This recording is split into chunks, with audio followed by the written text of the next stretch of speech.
বিশ্বে এখন পর্যন্ত আবিষ্কৃত সবচেয়ে প্রাচীন শিল্পকর্মের সন্ধান পেয়েছেন প্রত্নতাত্ত্বিকরা।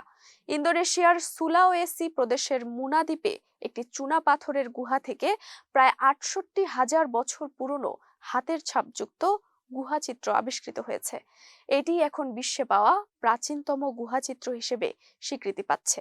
এই গবেষণা ২০২৬ সালের ২১ জানুয়ারি আন্তর্জাতিক বিজ্ঞান সাময়িকী নেচারে প্রকাশিত হয়েছে।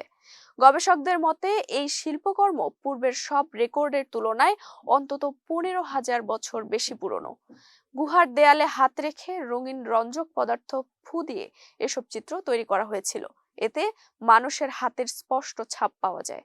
গবেষণায় দেখা গেছে কিছু হাতের আঙ্গুল ইচ্ছাকৃতভাবে ধারালো নখের মতো করে পরিবর্তন করা হয়েছিল, যা সুলাওয়েসি অঞ্চলের নিজস্ব শিল্পরীতির পরিচয় বহন করে।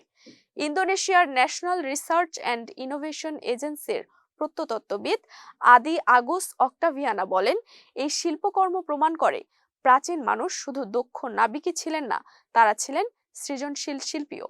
চিত্রগুলোর বয়স নির্ধারণে বিজ্ঞানীরা ক্যালসাইট স্তর থেকে নমুনা সংগ্রহ করে লেজার প্রযুক্তিতে ইউরেনিয়াম ও থোরিয়ামের ক্ষয়ের হার বিশ্লেষণ করেন। গবেষণায় আরও জানা যায়, এসব গুহা হাজার হাজার বছর ধরে বারবার শিল্প চর্চার জন্য ব্যবহার করা হয়েছিল।